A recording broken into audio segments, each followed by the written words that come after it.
and is eventually representing you in Congress, will be representing one of the fastest growing districts in the country.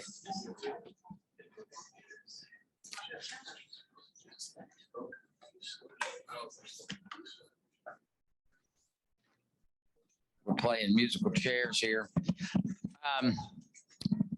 Just to give you a little background, I was invited to do this. I'm glad to do it. Yeah, I think this will be one of a number of opportunities you have to hear from these candidates, and of course later some that were not able to attend today. And I hope we hope we will facilitate a good discussion. This is a forum, not a debate, and we're going to try to keep them to the time. But we want you to to hear from these candidates, make your own impressions, tell your friends about it, and use it as you start to. To foster some decisions, but for a lot of you, this is your first opportunity, and my first opportunity to get to know some of these candidates a little better.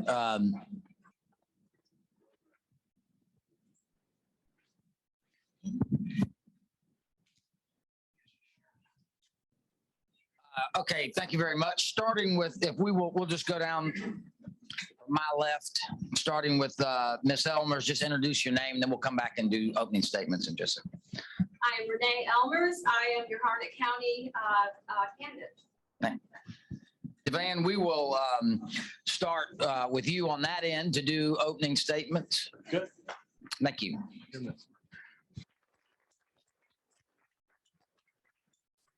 Good afternoon, Harnett County.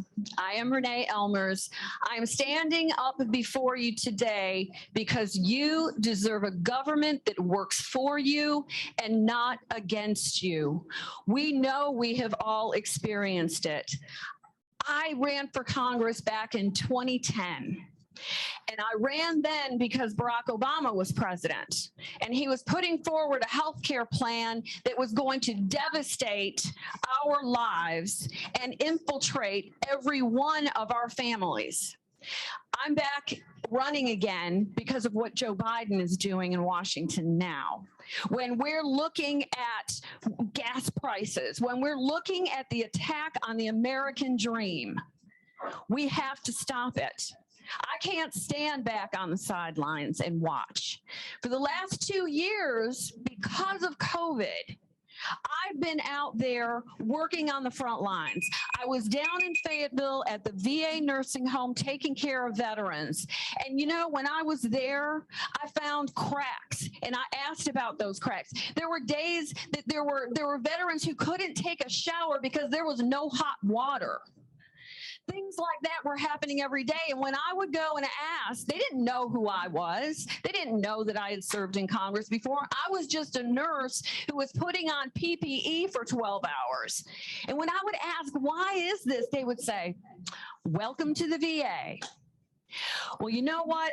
I need to go back to Washington and fight for all of you, fight for our veterans, fight to bring down gas prices. When I was there before, Keystone Pipeline was my baby.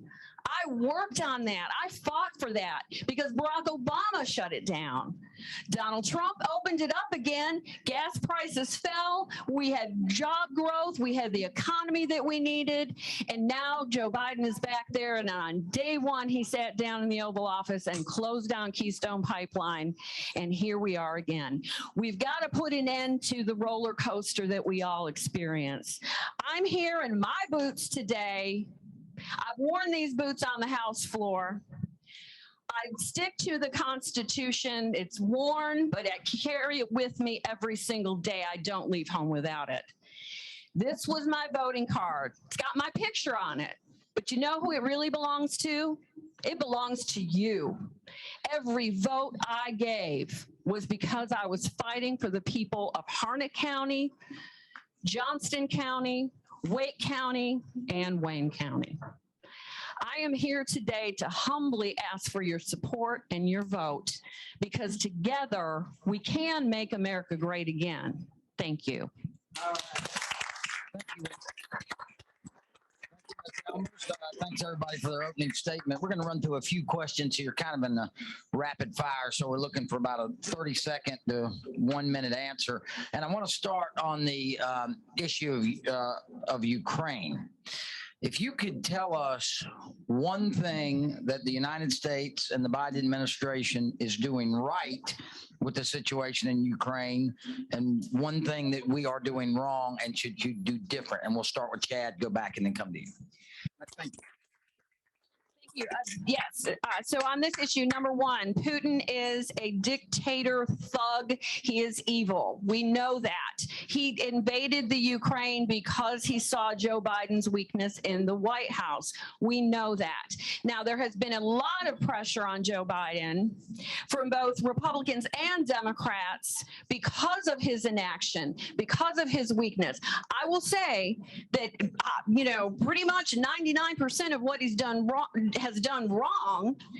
But the one thing that I can say he did end up doing, and this was purely because of pressure from Republicans and Americans across the country, was he did put an embargo on oil from Russia. Now, we're probably buying oil from other countries that hate us.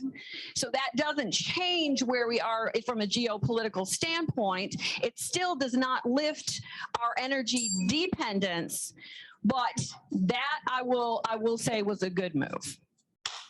Thank you. It's a show of hands question. Do any of our candidates believe that U.S. Air Force based troops ought to be enforcing a no-fly zone in Ukraine? The United States? Yeah, the United States. Our military. Does anybody think that our military ought to be involved in a no-fly zone in Ukraine?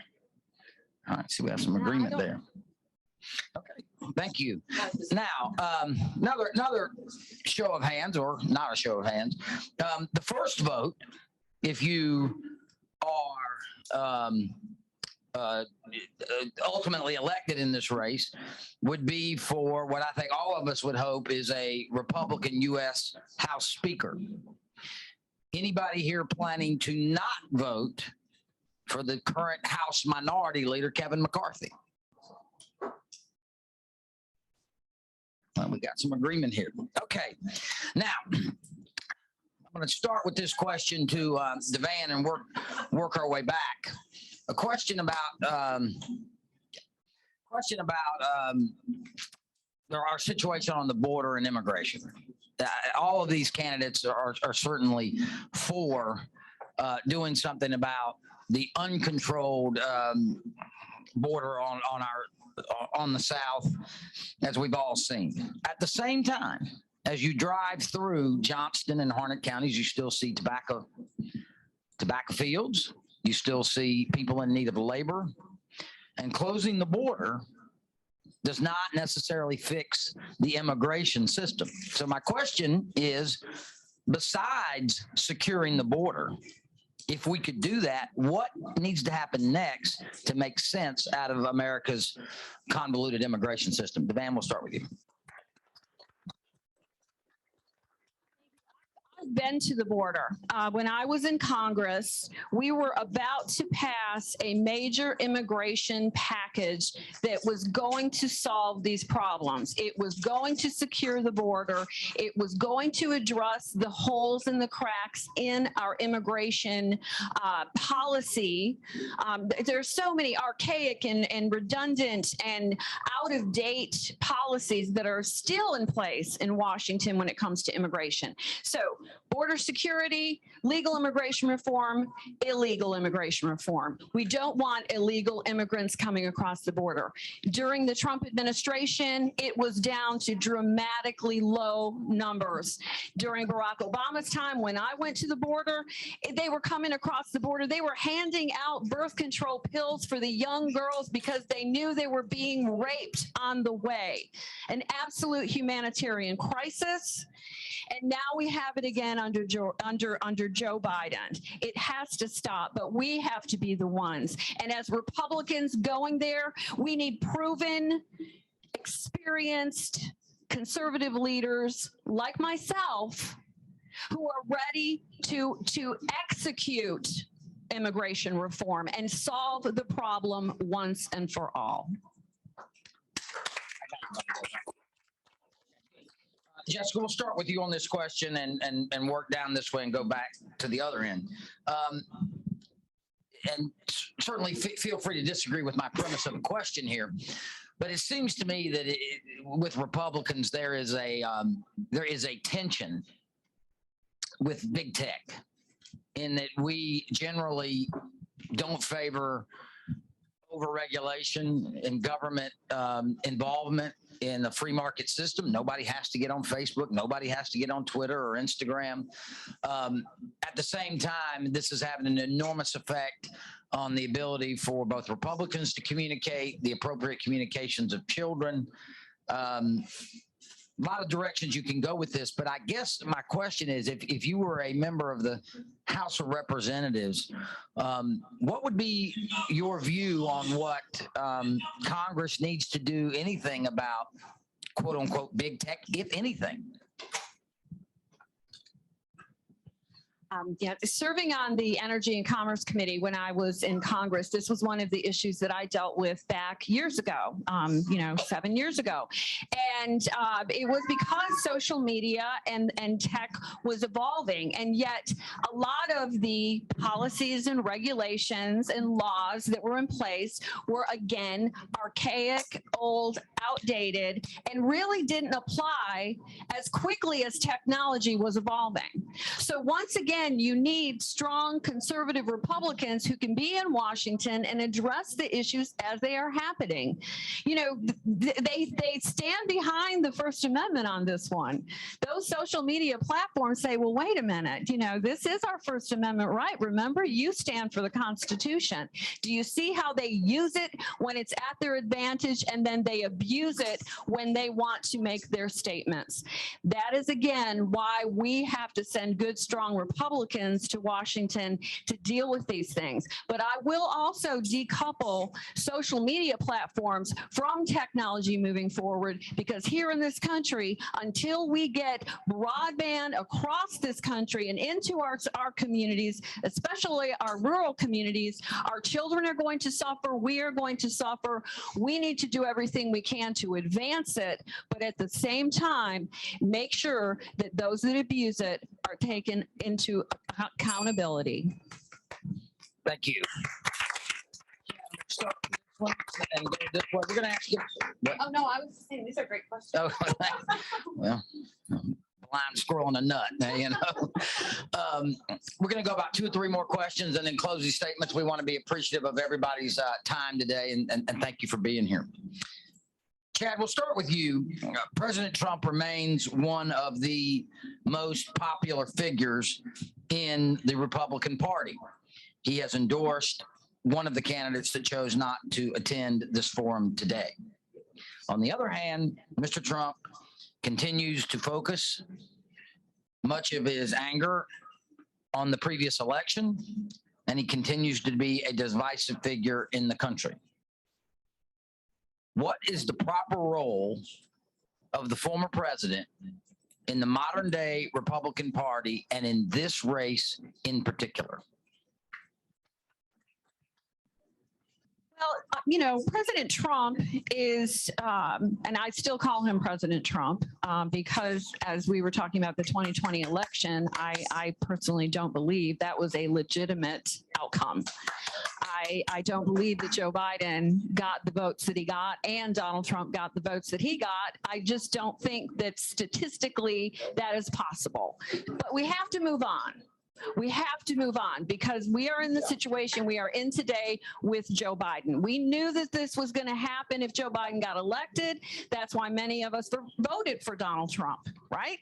But here we are, and we have to look forward to this next election. Now, I will have to say, it would be remiss for me to not mention that in 2016, Donald Trump endorsed me.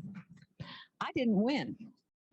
So his endorsement may not mean as much as some people think it does.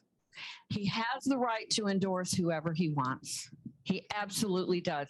And he is taking on the role as the past president. He is and seems to be the one who is heading the Republican Party right now. I don't think that's bad. I think we need someone to be the head of our party.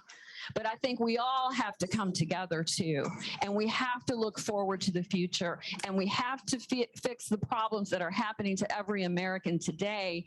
I want to and support America First policies. I will always do that. I did that before Donald Trump, and I will do it after. Thank you. Thank you. That's everybody. So this new district that contains, I had a nice tour of it on the way down here today. The southern parts of Wake County, fast growing, moderate Republicans, a lot of liberals. The parts of Harnett County, all of Johnston and all of Wayne, it seems to me is somewhat of a microcosm of a lot of what we see in America and particularly North Carolina.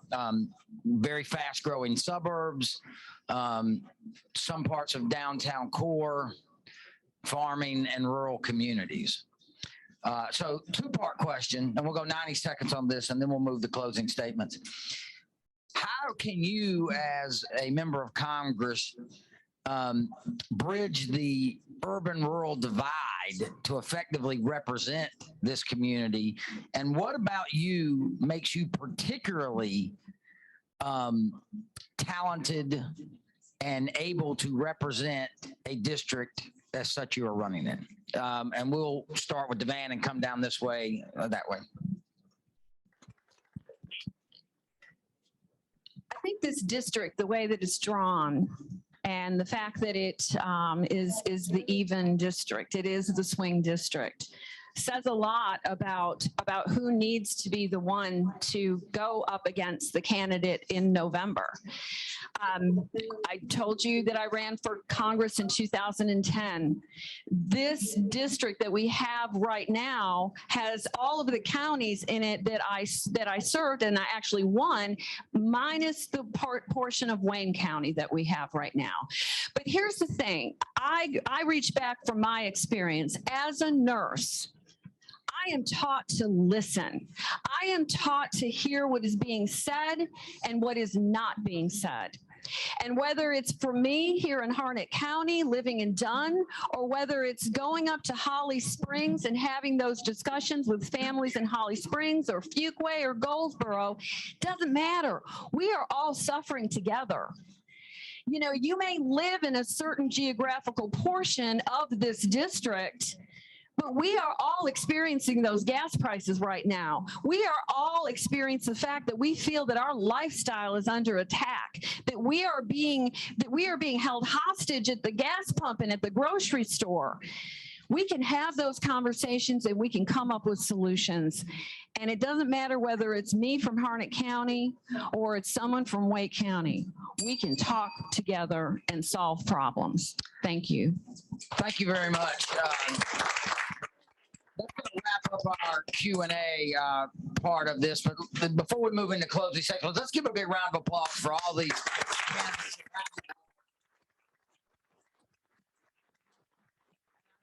I speak for the people out here and the people watching online and the people who will read about this later, to say that the 13th is going to be well represented, and we appreciate your commitment to public service. We're going to go 1 minute for the closing statements, and since chivalry is still alive here in Harnett County, I'm going to start with the women. I'm going to go to Jessica, and then Renee, and then work back and end with Devan. So Jessica, 1 minute, close us out here. Thank you. I brought another prop with me today. Is Jim Bergen still here? Jim, do you remember you gave this to me back after winning the 2010 election, where we beat a 14-year Democrat incumbent, Bob Etheridge, to go to Washington? Jim gave me this, and it is soil from Harnett County, probably from your own yard, Jim. And it says, "The rich soil of Harnett County." You gave me this, and you gave me a note, and I have kept that ever since. When I was in DC, I had this sitting on my shelf. Why? Because I was never, ever going to forget who sent me to Washington, the job I needed to do, and that this is what I need to protect every single day. I will do it again. We can beat the Democrat. I've done it. With all of your help, we can beat the Democrat in November. We can stand up for freedom, and we can make Nancy Pelosi put down that gavel.